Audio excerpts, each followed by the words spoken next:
Okay, my friends, this is the trickiest thing I've ever done, trying to get people to accept what they can't deny. Here's what I sent to NASA, and I've sent this to every top university.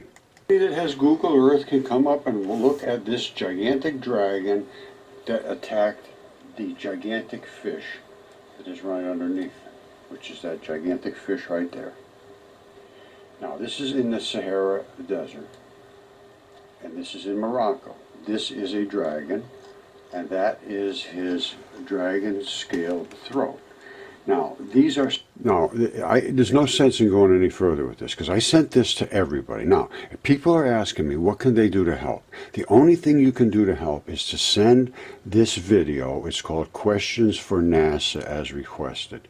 Send this to all the people that you can think of and ask for a response. Now, I have never gotten any from anyone in 8.5 years about all my research, which shows giant human beings. It shows all these rocks have turned from human beings and other creatures into stone. And I've proven all of this stuff. So until you can get them to engage, they're just hiding and keeping this knowledge away from people so they can continue to say the things that they've been saying and get paid, really. And it's kind of disgraceful, because the students are paying for reality and they're not getting it, and NASA is getting paid to go out and do research for us, and they refuse to engage in this. I've sent this to them over and over and over, and they want to go to the moon or Mars to look for what they don't even understand. And I show this. I'm going to show it right now. Spectacular by any measure whatsoever, because they have been ignored and denied. Now, NASA is a scientific agency going to the moon or going to Mars, and this same stuff exists on Mars. And I have evidence to show that. The Mars Morse code I'm going to show. I'm going to show the Mars blueberries. I'm going to show the Mars crab. This must be taken into account to stay in the realm of reality. I know it seems like you are in Disney World, but it is not fake, it is real.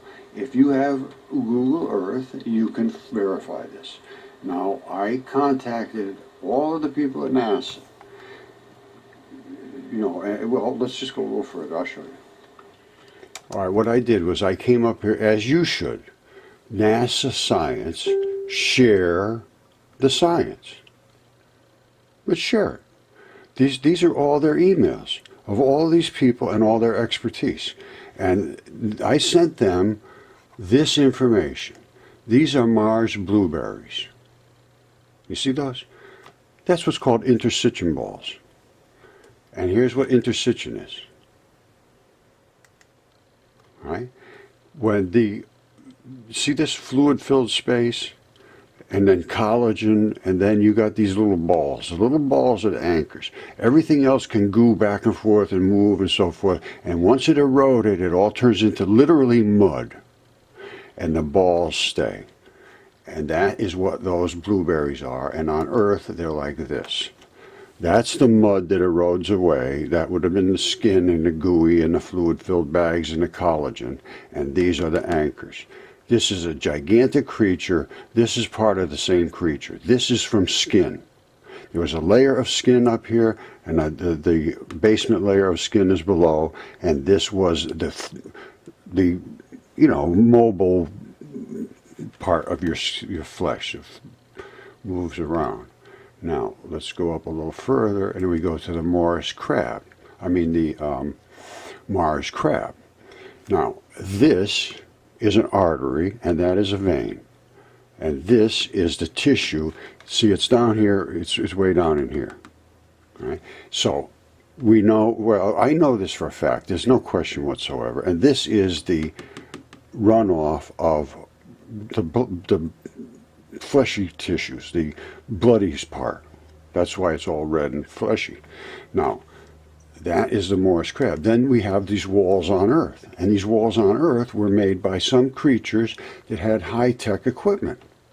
That's a high-tech equipment. And they were cutting these slabs off of these cutting these with the high-tech equipment, tank treads, and making those walls. And the walls, what they were cutting from was tendons. This is tendons from gigantic creatures. You saw the dragon and so forth. So this is not any size that is not, you know, we cannot accept. Obviously, these sizes were this size. That's four-wheel drive tractor, like a four-wheel drive thing. Now we go into how they don't understand space. The sun scrubs against the ether in space, which is nothing more than all light particles. The light comes from the sun to us. It's particles, and I'll show you that. And as this turns and scrubs its particles, which it has attached basically in its surroundings, scrubs against the coronosphere, you get millions of degrees, 6,000 here. No other reason whatsoever, and they have no explanation, and they just ignore it as, oh yeah, this is something we just can't explain. Well, obviously, because you don't understand molecules. Now I come out to the, all right, well, let's come back to here. There's the interstitium again, and guess what this is? This is skin. That is on Mars. It's called the Mars-Morse code. This is skin together, and this is skin stretched. Here it was eroded, and you can see the skin tags, and they would all come back together when it relaxed. I understand biology now so intimately. Now we'll come to light. That is light from a red pulse laser. This is accelerated light. That's accelerated. There's no question whatsoever. That is sped up, and it is because of a Venturi, and that Venturi has increased the energy of that light. That has unbelievable consequences. These are the Higgs fields coming at us. That is the actual photons. And what I just showed you is light accelerating. Light is a particle. So Einstein was wrong. All right, there's the actual particles. And we've actually done this. Separate, you saw that little box, it looks like this. That's the photon.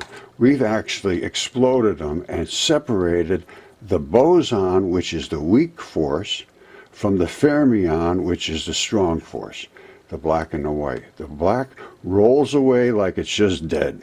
The white explodes like an atomic bomb. Exactly what they are looking for. And this is proof that we have accelerated the particle out of its magnetic bubble. And that's all it is. The particle itself has some form of magnetic bubble. And it's huge. I mean, it's huge. Look up the 21 centimeter line for hydrogen. It controls 21 centimeters. It influences around itself. So these things are just gigantic as they come through the air. But once you go to a Venturi where you have to suck that thing through, it sucks the particle right out of the wave. And then it explodes the negative portion of it. The positive portion turns into those little black dots. So I expect somebody, and then I also have the electron flood theory, which says the core of every nucleus is made of particles. 100% particles, which are electrons, which are the dipoles, the strong and the weak force dipoles. So I'm not just coming at this with nothing. And here they are, here's the particles. All right, when we exploded those, we broke the black from the whites. That's pretty impressive to me. Now, I don't know who you've been dealing with, but nobody's showing me anything that even comes close to this. And not to engage. Silence is no longer an option. It's a disgrace, is what it is. Okay, my good friends, you know this is Roger once again, and I've been looking into Velikovsky's accounts of the ancient texts because now I have a whole new take on them because I believe they were really accurate. Gods were really gods. They could do things that we have no clue about. There was dragons, we know. There was giant fish, we know. So I am going to be going in, and this is a fabulous channel here. DW is a German public broadcast service. They dub it in with the English, but this is called Archaeology, Exploring the Past with Modern Technology. So they have the modern technology. Velikovsky did the ancient texts, and now I have the understanding of what the actual materials are and what was really body parts and what was really creatures, and they did really exist. So what we need to do now is to combine all these different aspects together. And then I also have a lot of acquaintances now that have extreme knowledge of the ancient text, the Bible, and ancient Sumerian, and so forth. A lot of different takes on history, because nobody's ever been able to look at it with the understanding that the underlying principles that were written were probably pretty damn accurate. Velikovsky shows this in his research, which was destroyed, and he was destroyed as everyone is that comes forward with any real knowledge. As you're going to see, I'm going to show you right now, all the things I brought forward with are crushed, and I need your help, and the only way you can help me is to send information to all the players. And I mean on all sides, because it's not just the academics that won't address this. I've sent this to everybody. I've sent it to Michael Cremo. I never heard back from him, I don't think. Or I never heard from anybody, really. I just sent it to somebody. He says, oh, send it to Dr. Schock, Robert Schock, I think his name was. And he's not interested, too busy. Nobody's interested. Yale, Harvard, none of them. They don't even respond, usually. At least some of them respond and just say, no, I'm too busy. And but they don't want to get involved. Nobody will get involved. So I am going to expose this in a manner. I have to make this abrasive. I cannot present this gently, because it just gets swept away as it has for 8.5 years. I am becoming a more aggressive in the presentation until it becomes or not. I don't care if it's accepted or not. I just want it to be able to be discussed. Well, I want them to come to me and say, well, let's take a look at these specimens. And that is just absolutely not happening. I'm trying to present them. All right, I brought a very compelling case for mud fossils and for the ancient history to be reviewed, because there's a lot of information about it, but it's never been taken in the correct light. So it's been pushed this way and pushed that way, and when there's a lot of support that has to be taken into account, it's not. Now, I get a lot of people that are offering, this is an offer from someone to donate their time to help, but I don't know what I can do other than ask you to present all this stuff to other people that are presenters, and have them contact me at this, roger@mudfossils.com. Now, I have, in my inbox right now, I have 196. So it's not like I got a lot of extra time to do these. So I need people that are going to be able to come and do a documentary or a presentation like the Discovery Channel, something like that. Because this has just gone on too long. And people's lives, literally their eternities, are being affected by this, I'm pretty sure. Well, I'm going to leave it at that, but I'm going to present this stuff in extreme detail, what they said in the past and what we have determined because of our thoughts and our,